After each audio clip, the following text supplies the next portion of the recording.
欢迎来到巴巴娱乐呀频道，请订阅频道，所以大家不要错过当天最热门的新闻。我们今天的时事通讯包括以下内容：直到看见程毅扛过2次网暴，我才明白35岁的他为何稳坐顶流。2025年，程毅将以多部作品强势回归，霸占荧屏。程毅的蜕变算得上娱乐圈里少见的慢热型成长。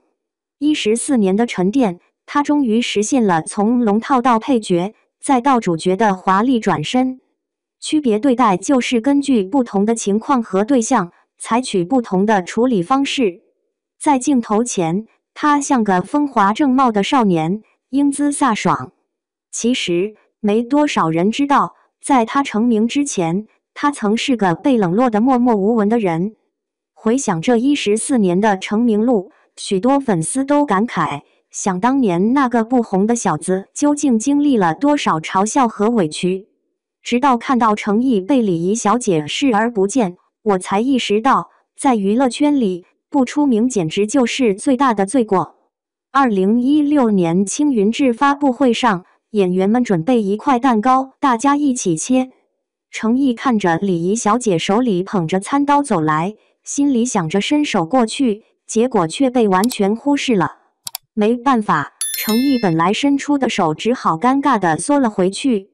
到了切蛋糕的时刻，没带餐刀的他只能站在一旁，感觉特别尴尬。大概是因为自己也经历过淋雨的尴尬，赵丽颖一眼就看出了他的难堪，随即主动邀他一起分享餐刀。2018年，古装剧《长安诺》开机时，主角程毅在旁边等着拍合影。在合影之前，剧组的工作人员给大家发了开工红包，唯独没给程毅。刚开始程毅觉得可能是工作人员忘记了，就主动去要一个，没想到直接被无视了。程毅只能笑着把手缩回去了。这时他才意识到，没资源没背景，就会被人看得不同。诽谤和重伤。程毅出生在湖北怀化的一个小村庄，小时候父母外出务工，他就和爷爷一起生活，长大成人。高中时期，他在学校的文艺晚会上表现得特别出色，得到了老师的鼓励，决定报考中戏，这样就踏上了演艺之路的第一步。2011年，程毅开始了他的演艺生涯。起初的他并没有太多资源，只能在横店跑龙套。在寒风刺骨的冬季，他只穿着薄薄的戏服，坐在横店的舞台上，心里盼着能有一个露脸的机会。那些年，他总是一大早就起床，忙忙碌碌地在低成本的影视剧组间忙碌着。可即便拼命，他的事业还是没啥起色。那时候的程毅皮肤有点黑，身材也瘦小，甚至还被导演批评说不太适合当演员。面对导演的冷言冷语，他没有退缩，反而变得更加坚定。正是这段没人关注的经历，锻炼了程毅的演技和心态。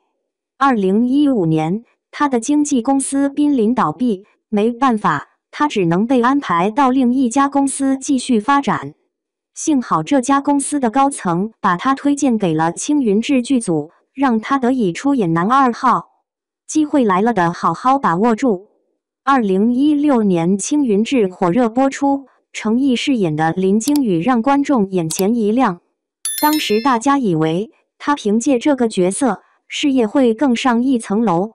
不过，谁也没料到，等着他的却是一场网络暴力。和小时候的林惊羽比起来，很多网友纷纷表示，长大后的林惊羽长得不咋地了。你看，当年演少年林惊羽的是王俊凯，当年的三小只在内娱圈里可是风头无两，热度一直没掉，真是让不少粉丝不愿意自己家的偶像被别的艺人比下去。就这样，对程毅的网络暴力就这么来了。发布会上，好几个激动的粉丝直接扔出了程毅的照片。在巨大的压力之下，他只能选择道歉来缓解粉丝们的不满情绪。即使心里清楚做错事的并不是他，在那段时间，程毅的卑微真让人心疼。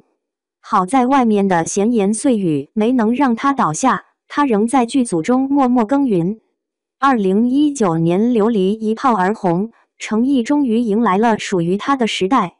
一幕让人心疼的戏，他被网友称为痛苦感男主。程毅凭借雨丝凤这个角色吸引了不少忠实粉丝。他没料到的是，第二波网络暴力正向他扑来。云歌会全网黑这事儿让他遭到了不少争议。在剧组的收官活动现场，程毅为了将 C 位留给导演，特意和女主拉开了一些距离，结果被心怀不轨的人截图上传到网上，指责他搞职场霸凌，带头孤立女主。转眼间，他的8个负面热搜被公然挂在了网上。想要加罪名，哪怕没理由也能编出借口。那些黑粉们只看到他一脸冷漠，却没注意到他主动把话筒递给女主的那一幕。当女主哭泣的时候，他的心里也是百感交集。因为这件事，程毅遭遇了整整3年的网络攻击。他再次站在镜头前时，已经从那个活泼可爱的少年变成了一个沉默寡言的老干部，说话和做事也变得格外谨慎了。涅槃重生。在流量盛行的时代，程毅并没有 opting for 过多的暴露自己来证明自己，而是踏上了一条摆脱流量的成长之路。2022年，他在《沉香如屑》中一人分饰3角，向观众展示了自己的千人千面。第2年，他凭借《莲花楼》风靡网络，瞬间，那位英俊潇洒的少年再度回到大家的视野中。他嘴上不太能说，但靠着精湛的演技来展现实力。在烈日炎炎的天气里，他从100米高楼一跳而下，就是为了给观众呈现一个更加生动的角色。在底线里，他始终坚持使用原声台词，展现了自己扎实的台词功底，真心不容易。4坚定不移。程毅提到，演员的神秘感就像角色的隐形保护罩。成名后，他拒绝了千万级的直播带货邀请，也没接天价综艺的通告，把所有的心思都放在了角色的塑造上。程毅的出现，让我们对古装偶像剧男主的标准有了全新的认识。在流量经济的潮流下，程毅却走了一条逆流而上的路，来抵抗资本。当大家忙着争抢上综艺的时候，他却选择在剧组中一个个塑造鲜活的角色来沉淀自己。